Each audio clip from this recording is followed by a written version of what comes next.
É isso aí, galera. Tem duas perguntas muito interessantes que foram colocadas ali na plataforma, né? Essa primeira pergunta aqui do Flávio, que eu resolvi aqui fazer um vídeo para explicar melhor a situação dessas perguntas, tá?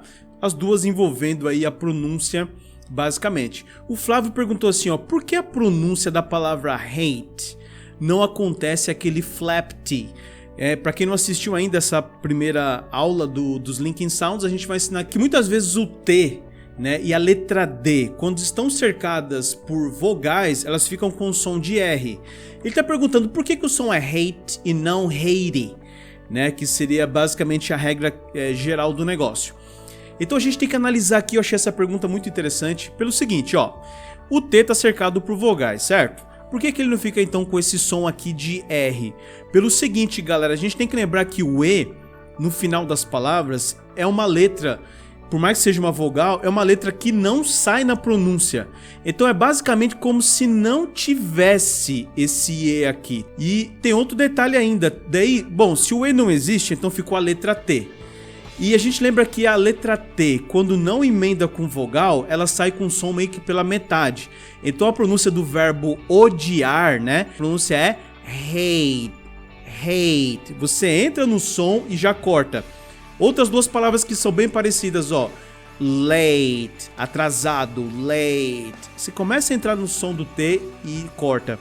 E também a palavra date, date, que pode ser tanto data, se falando aí de um dia específico, ou também o verbo namorar, sabia? Date é o verbo namorar. Legal, agora uma outra dúvida aqui do Fernando, também na questão do flap. Ele perguntou assim, por que a palavra motivated não fica com dois flaps T's? Essa foi uma pergunta que já é um pouco mais complicado pra gente entender, mas vamos lá pra vocês verem, ó.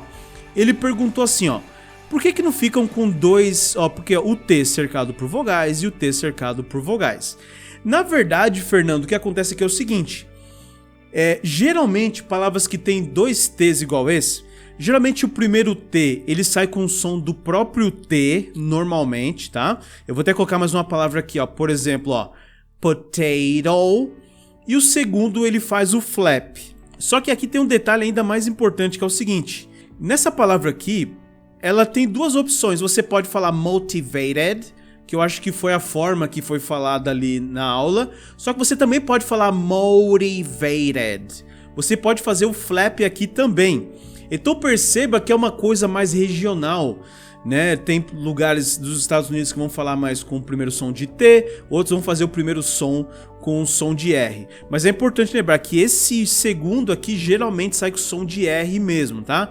Então, ó, motivated, potato. No caso do potato, com a minha percepção, eu nunca vi ninguém fazendo esse primeiro T com som de R. Nossa, Paulo, como é que eu vou saber desse tipo de coisa? Realmente é no dia a dia, tá? Ou dando uma olhada naquele dicionário Oxford, como eu falei pra vocês. Quer ver mais um caso doideira? A palavra competitividade. Nesse caso aqui, geralmente os dois T's saem com som de R, fica meio que competitive, competitividade. Tá? Então já é um caso mais específico, não tem uma regra assim detalhada pra gente entender, mas é geralmente isso que acontece, tá bom? Então quando nós temos dois T's aqui com flap, fica uma coisa mais complicada, a gente tem que realmente ver aí no dia a dia o que está acontecendo. Então é isso, dê uma olhada, sempre que acontecer esse caso aqui em algum filme, alguma música, fiquem espertos, tomem nota aí para vocês ficarem craques nessa pronúncia.